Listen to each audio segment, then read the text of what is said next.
Hello everyone, अस्सलाम वालेकुम। मैं हूं अकबर हुसैन और आज का जो टॉपिक है वो है स्टैटिस्टिकल इन्फेरेंस।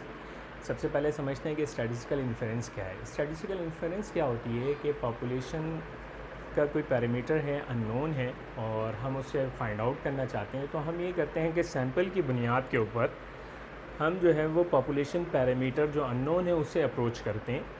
तो उस वैल्यू को जो हमने सैंपल की कोई वैल्यू निकाली और वो पॉपुलेशन पैरामीटर जो अननोन है उसे फाइंड आउट करने के लिए गए और उसके करीब करीब की वैल्यू हमने जो अंदाज़े लगाए, उस वैल्यू को और इस प्रोसीजर को कहते हैं हम स्टैटिस्टिकल इन्फेरेंस। यानी वो हिस्सा जो है वो स्टैटिस्टिकल इन्फेरेंस के अंदर आ जाता है।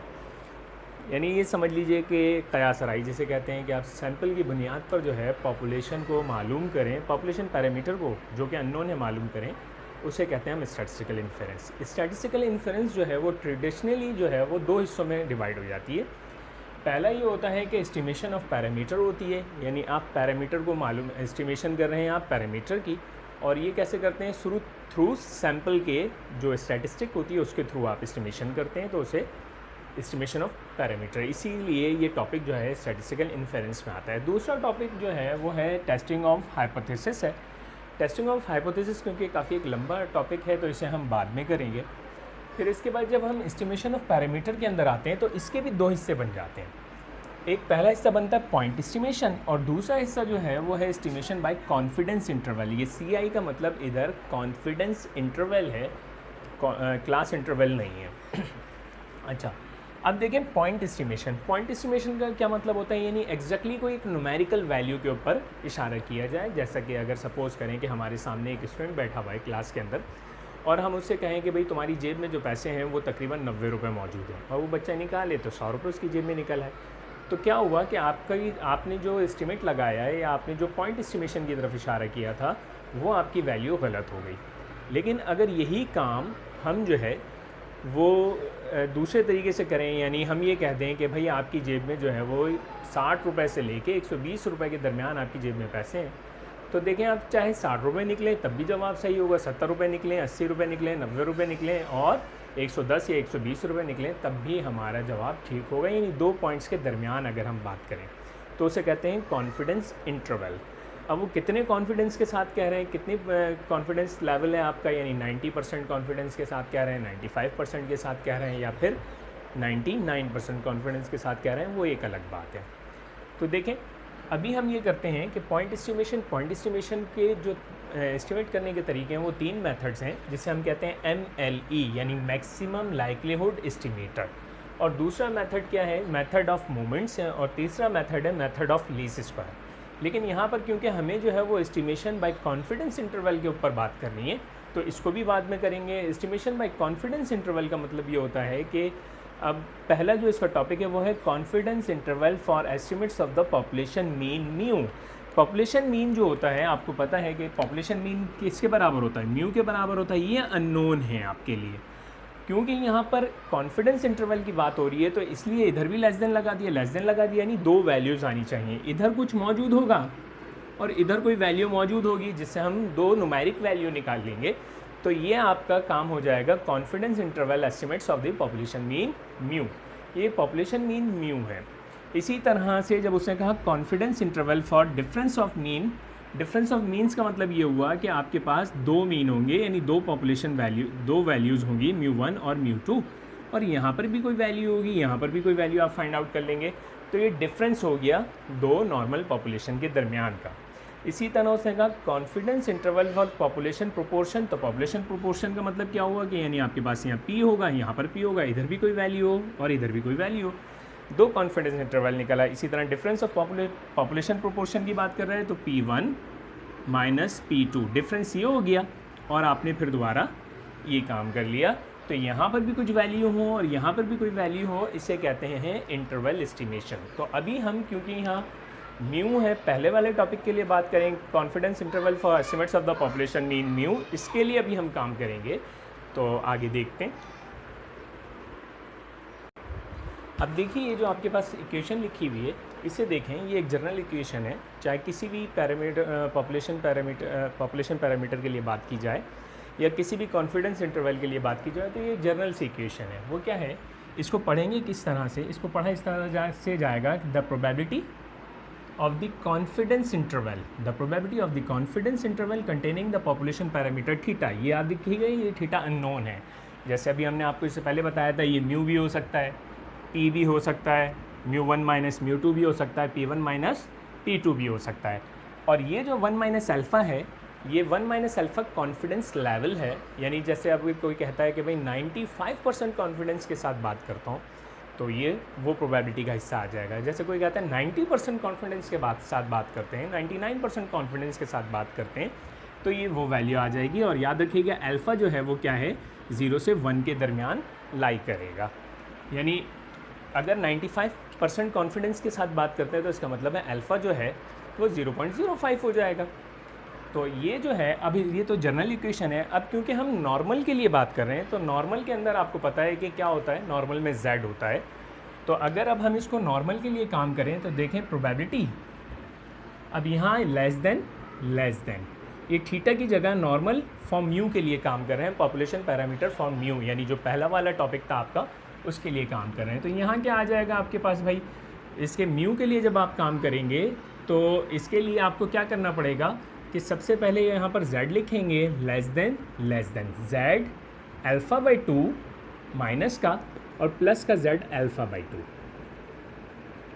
किसके बराबर है, 1 माइनस अल्फ़ा के बराबर है। अब देखें, अगर मैं इस इक्वेशन को अलग से कंसीडर करूं, यानी मुझे तो यहाँ पर कॉन्फिडेंस इंटरवल के लिए बीच में जो है वो म्यू चाहिए, यहाँ तो मुझे म्यू चाहिए।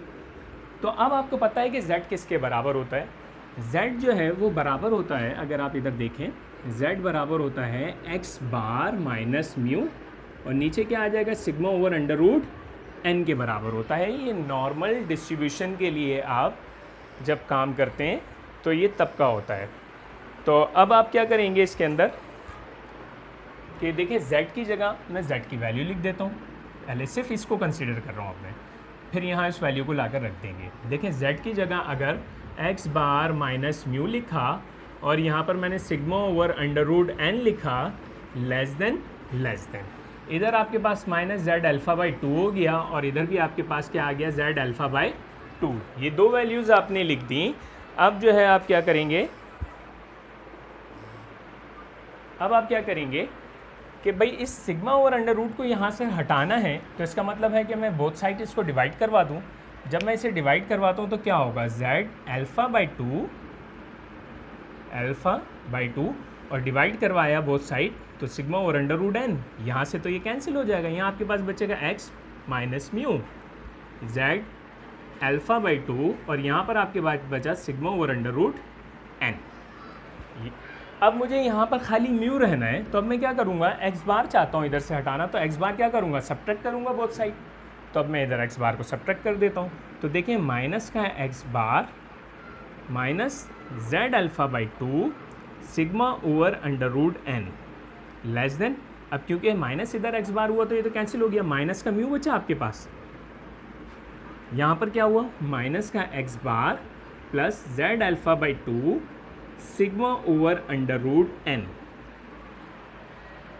अब देखिए ये माइनस इधर मौजूद है, हमें तो इधर पॉजिटिव म्यू चाहिए, तो अब क्या करेंगे, मैं इसको पूरी इक्वेशन को क्या करता हूँ, माइनस से मल्टीप्लाई करा देता हूँ। तो अब क्या होगा, देखें x बार और ये प्लस हो जाएगा z alpha by 2 sigma over under root n, और ये क्या होगा, ग्रेटर दैन बन जाएगा, ये खाली म्यू बन जाएगा। आपको इसकी प्रॉपर्टी पता है लेस देन ग्रेटर दैन की, ये भी ग्रेटर दैन हो गया, और ये हो गया x बार, ये तो माइनस से प्लस हो गया और ये प्लस है तो माइनस हो गया, alpha by 2 sigma over under root n। अब आपको पता है कि भाई ये अगर ये वैल्यू बड़ी है म्यू से और म्यू बड़ा है इससे, तो अगर मैं इसको लेस देन बनाना चाहूँ तो क्या करूँगा, इसको पहले लिख दूँगा, इसको उस तरफ लिख दूँगा, तो ये दोनों ग्रेटर देन क्या बन जाएंगे, इटसेल्फ लेस देन बन जाएंगे। तो देखें ये क्या बन गया, x bar minus z alpha by 2 sigma over under root n less than mu less than x bar plus z alpha by 2 sigma over under root n।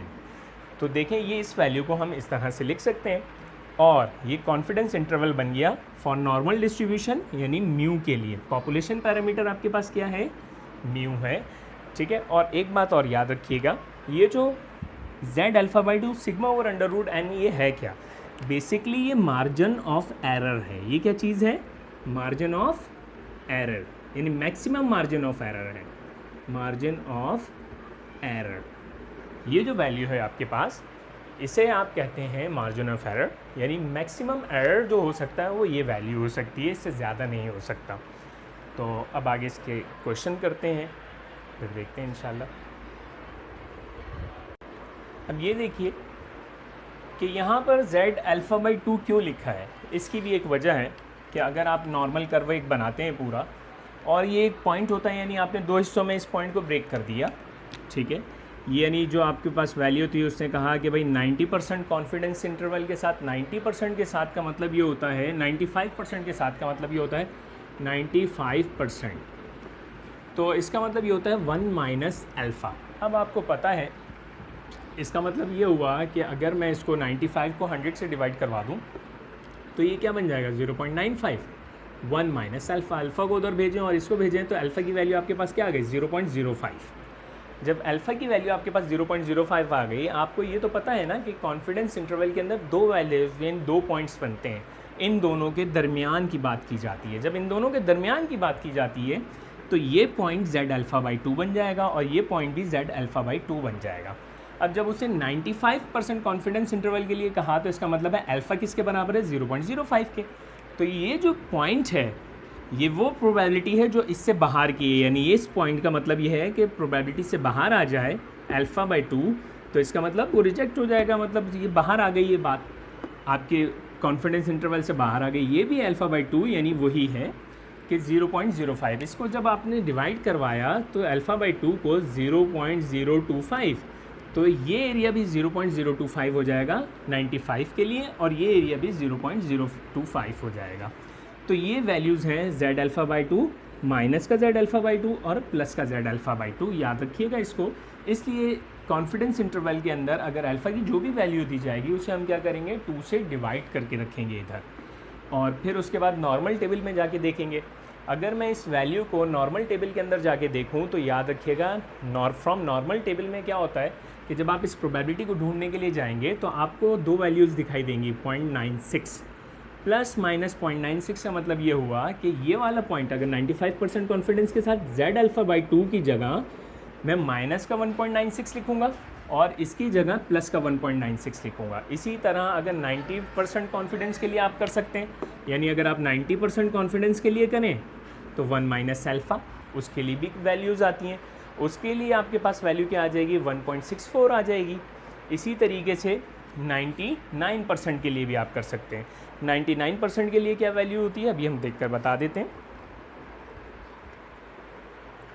देखें 90% के लिए क्या वैल्यू आ जाती है। 90% के लिए आपके पास क्या आ जाएगी z अल्फ़ा बाई 2 जो होगा उसकी वैल्यू जो आपके पास आएगी, इसकी जगह जो रखेंगे आप 1.64 रख देंगे। ये नॉर्मल टेबल से फाइंड आउट किया आपने, बिल्कुल इसी तरीके से। और फिर जब आपके पास 99% के लिए बात की जाएगी तो 99% के लिए आप क्या करेंगे, वो आपके पास आ जाएगी z अल्फ़ा बाई 2। ये नॉर्मल टेबल से आप देखेंगे तो वो 2.58 करके बन जाएगी। तो ये 3-4 वैल्यूज़ होती हैं जिसके ऊपर बात की जाती है। तो इन वैल्यूज़ को भी आप आसानी से फाइंड आउट कर सकते हैं फ्रॉम नॉर्मल टेबल। इंशाल्लाह आगे चल के देखते हैं एग्ज़ाम्पल को। जी जनाब, अब ये एग्ज़ाम्पल देखें।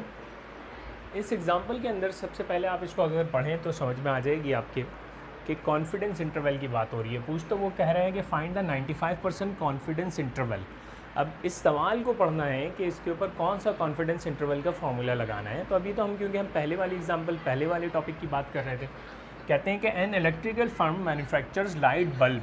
वो लाइट बल्ब बनाती है, एक कंपनी है जो बल्ब बनाती है, that have a length of life with mean mu and standard deviation of 40 hours. देखें म्यू उसे मालूम नहीं है, म्यू अननोन है, यानी पॉपुलेशन मीन जो है वो अननोन है, और स्टैंडर्ड डेविएशन ज़रूर मालूम है, यानी सिग्मा जो है वो नोन है 40। तो याद रखिएगा इन क्वेश्चंस के अंदर आपके पास सिग्मा नोन हो या अननोन हो, ये दोनों चीज़ें बहुत ज़्यादा अहम हैं। आगे चल के जो वीडियोज़ हैं उसमें हम बताएंगे आपको कि कब आप z लगाएंगे और कब आप t लगाएंगे, ये दोनों अलग अलग कंडीशन है। तो देखें स्टैंडर्ड डेविएशन ऑफ 40 आवर्स, यानी सिग्मा आपको नोन है, म्यू आपको मालूम नहीं है।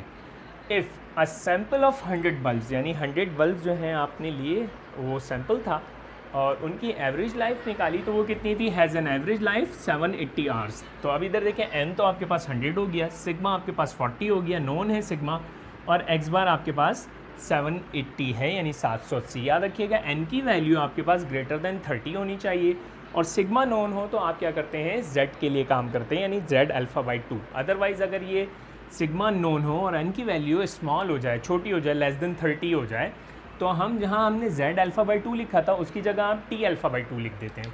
तो देखिए उसने कहा find the 95% confidence interval. 95% confidence interval का मतलब क्या, 1 minus alpha is equals to 0.95। अब आपको पता है कि अल्फ़ा की वैल्यू आपने निकाली, कितनी आ गई, 0.05। अब आपको पता है कि वहाँ तो आपको अल्फ़ा बाई 2 चाहिए होता है, तो 0.025। बस इसे नॉर्मल टेबल में अगर देखा जाए तो ये z अल्फ़ा बाई 2 जो है वो 1.96 बन जाता है। ये नॉर्मल टेबल के अंदर आपने फाइंड आउट करना है। नॉर्मल टेबल मैंने आपको पिछली वीडियोस के अंदर बताया हुआ था किस तरह से देखा जाता है। तो अब देखें इधर हम z पहले फार्मूला लिख लेते हैं कॉन्फिडेंस इंटरवल का। क्या लिखा है आपने, mu, confidence interval for mu लिखना है। तो यहाँ क्या हो जाएगा, x bar plus z alpha by 2 और sigma over under root n। यहाँ आप क्या लिखेंगे, x bar minus z alpha by 2 और sigma over under root n। तो बस यहाँ पर आपने एक्स बार की जगह एक्स बार लिख दीजिए 780।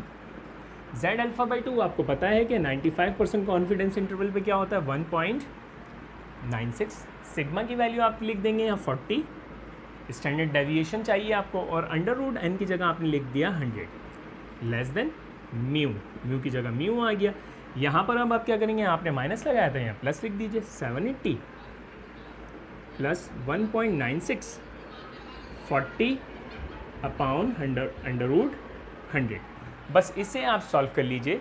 तो देखें इसे हम कैलकुलेटर से सॉल्व कर लेते हैं तो इसका आंसर आपके पास क्या आ जाएगा, अगर आप इसे सॉल्व करते हैं 772.16 से लेके 787, यानी 772.16 से लेकर म्यू, इसे सॉल्व कर लीजिए। बस इससे डिवाइड करवाइए, मल्टीप्लाई करवाइए और प्लस कर दीजिए, लेस देन क्या आ जाएगा, 787.84। ये आपके पास कि देखें वो जो बल्ब उन्होंने कंपनी बनाती है उसकी जो लाइफ है, वो कंपनी हमने जो एवरेज निकाला था, सैम्पल का एवरेज निकाला था, वो तो 780 आवर्स चल रहा था, 780 घंटे वो बल्ब चल रहा था। लेकिन यहाँ पर वो हमारे पास जो कॉन्फिडेंस इंटरवल है 772 घंटे से लेकर 787 घंटे तक, यानी 787 घंटे तक जो है वो बल्ब, इसके दरमियान उसकी लाइफ होगी। तो ये हमने कॉन्फिडेंस इंटरवल देखा है। इंशाल्लाह नेक्स्ट वीडियोज़ में देखेंगे और बेहतर तरीके से। अल्लाह हाफ़िज़।